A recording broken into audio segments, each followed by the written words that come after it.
25 ఏళ్ల క్రితం అక్కడికి నేను వెళ్ళాను. అప్పటి నుండి ఇప్పటి వరకు, అంతకుముందు ఎన్నేళ్ల నుంచి ఆ కార్యక్రమం నిర్వహిస్తున్నట్టు తెలియదు, అప్పటి నుండి ఇప్పటి వరకు అలా ఏకధాటిగా కార్యక్రమాలు ప్రతి సంవత్సరం నిర్వహిస్తూ ఎంతో మంది ప్రతిభామూర్తులను గౌరవిస్తూ పురస్కారాలు అందజేస్తూ ప్రోత్సహిస్తూ వస్తున్నారంటే ఎంతటి కృషి, ఎంతటి తపన, ఎంతటి ఏకాగ్రత, ఒక పని పట్ల ఎంత అంకిత భావం ఉంటే ఇవన్నీ సాధ్యం అవుతాయి. మన కిరణ్ బ్రదర్ని చూసి మనం అన్నీ తెలుసుకోవచ్చు.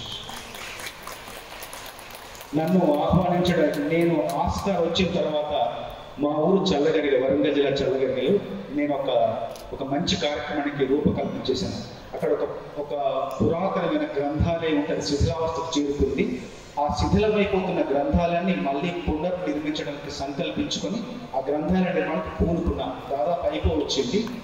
మన కిరణ్ గారు నాకు ఫోన్ చేసి మీరు కార్యక్రమానికి రావాలి భయ్యా అంటే, తప్పకుండా వస్తాను భయ్యా అని చెప్పిన తర్వాత మెల్లిగా ఒక మాట చెప్పారు, కస్టమర్ కేర్లో అడిగినట్టు నేను ఏ విధంగా మీకు సహాయపడగలను అంటే, ఏం లేదు భయ్యా అంతా బాగుంది జీవితం, దేవుడి దయ వల్ల ఇలా గ్రంథాలయం కడుతున్నాను అంటే తప్పకుండా నా వంతు సహాయం సహకారం అందిస్తా అని చెప్పేసి కొంత ఆర్థిక సహాయం ఆ గ్రంథాలయానికి అందజేసిన ఒక ఉదారశీలి కిరణ్ గారు. ఎందుకంటే ఆ చేసిన సహాయం 10 మందికి చెబితేనే దానికి ఒక సార్థకత ఉంటుంది, నాకు సంతోషం, సంతృప్తి కలుగుతుంది.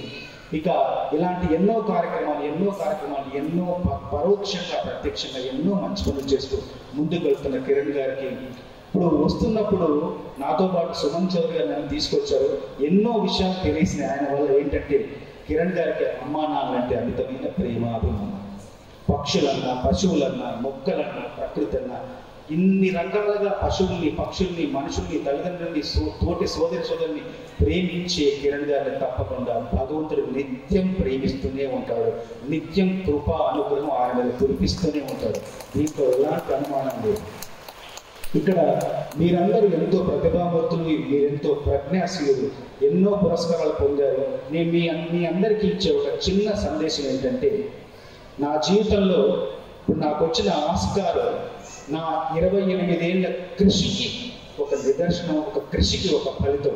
ఈ 28 సంవత్సరాలు 860 సినిమాల్లో 3600కు పైగా పాటలు రాస్తే నాకు ఒక పురస్కారం, ఆస్కార్ పురస్కారం, అంతర్జాతీయ పురస్కారం వచ్చింది.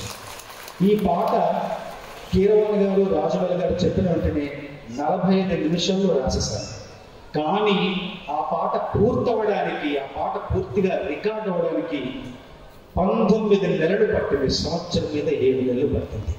ఆ 19 నెలలు సహనంతో, ఓర్పుతో, సంయమనంతో వ్యవహరిస్తే కానీ ఆ పాట పూర్తవలేదు. నాకు కొంచెం భయం వేసింది, ఏంటి ఒక్క పాటకి ఇంత సమయమా అయినా కూడా ఉత్సాహం కొని తెచ్చుకొని తప్పకుండా ఈ పాట పూర్తి చేయాలి, ఏదో కారణంతో ఇంత ఆలస్యం అవుతుంది అనుకున్నాడు. కానీ ఆ ఆలస్యానికి పూర్తిగా న్యాయం చేసేలా ఒక్క పురస్కారం, జన్మను చరితార్థం చేసే ఒక్క పురస్కారం నాకు వచ్చింది. అంటే మనం చేస్తున్న పని ఆలస్యమైనా సరే, ఏం జరిగినా సరే, మన పట్టుదలను, మన కృషిని, మన దీక్షను, మన తదేక దీక్షను, ఏకాగ్రతను పక్కకు వెళ్ళకుండా దృష్టి దాని మీదే పెట్టి మనం పని పూర్తి చేస్తే గొప్ప గొప్ప ఫలితాలు సాధించవచ్చని నా జీవితంలో నేనే ఒక ఉదాహరణ, నా పాటే ఉదాహరణగా ఉంటుందని మీకు చెప్తున్నాను.